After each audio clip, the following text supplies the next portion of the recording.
கோலிவுட்லேருந்து கன்னடத்துக்கு என்னென்ன படத்தெல்லாம் ரீமேக் பண்ணாங்கன்னு சொல்லி பார்க்க போகிறோம். ஏற்கனவே பண்ண வீடியோஸ்லாம் இருக்குது, வேறு லாங்குவேஜஸ்லாம். அது பார்க்காதவங்க பார்த்துருங்க. ஃபஸ்ட்டு 8 தோட்டாக்கள், 96, வருத்தப்படாத வாலிபர் சங்கம், பையா, பாப்பாண்டி, பிச்சைக்காரன், பிதாமகன், மனம்கொத்தி பறவை, அஞ்சாதே, பூஜை, தளபதி, நான், அமர்க்களம், சாமி, சென்னை 28, விஐபி, வழக்கேன் 18 கீழ் 9, காதல், காக்க காக்க, திருவிளையாடல் ஆரம்பம், தீனா, கொடி, சாட்டை, எங்கேயும் எப்பொழுதும், குஷி, 7G ரெயின்போ காலனி, கோவா, வரலாறு, சேது 1. அங்கே சேது படத்தை ஒரு படத்தோட பார்ட் 1 எடுத்திருக்காங்க.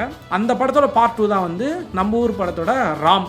நாடோடிகள், தேவதையை கண்டேன், ஜிகிருதண்டா, காஞ்சனா 1, 2, பரியரும் பெருமாள், பகவதி, சிங்கம், களவாணி, பாஷா, உன்னை நினைத்து, நடுவில் கொஞ்சம் பக்கத்தை காணும், ஓமை கடவுளே, மன்மதன், மஞ்சப்பை, ஆட்டோகிராஃப், அபியும் நானும், ஆதலால் காதல் செய்வீர், 3ஆம் பிறை, துல்லாத மனமும் துள்ளும், வீரம், குரங்கு பொம்மை, மீசைய முறுக்கு, சுப்பிரமணியபுரம், பொல்லாதவன், தடையற தாக்க, ரஜினி முருகன், சுந்தர பாண்டியன், காதல் கொண்டேன், பாண்டிய நாடு, திருடா திருடி, வாலு, மைனா, குட்டி புலி, தேவர் மகன், திருப்பாச்சி, வாலி, சண்டக்கோழி, ரமணா, லாஸ்டா, பீட்சா. 200 சில்லற படங்கள் வந்து ரீமேக் பண்ணிருக்காங்க. அதில் ஓரளவுக்கு இப்போ கொஞ்சம் ஒரு லாஸ்ட் ஒரு 20 இயர்ஸ்க்குள்ளே ரிலீஸ் ஆன படங்கள் எடுத்திருக்கோம். இது தவிர்த்து 2-3 படங்கள் ஒரு 20 படங்கள் விட்டுருக்கோம். ஸோ அடுத்து ஹிந்தி இல்லை தெலுங்கு ரீமேக் என்னென்னு சொல்லிட்டு பார்ப்போம்.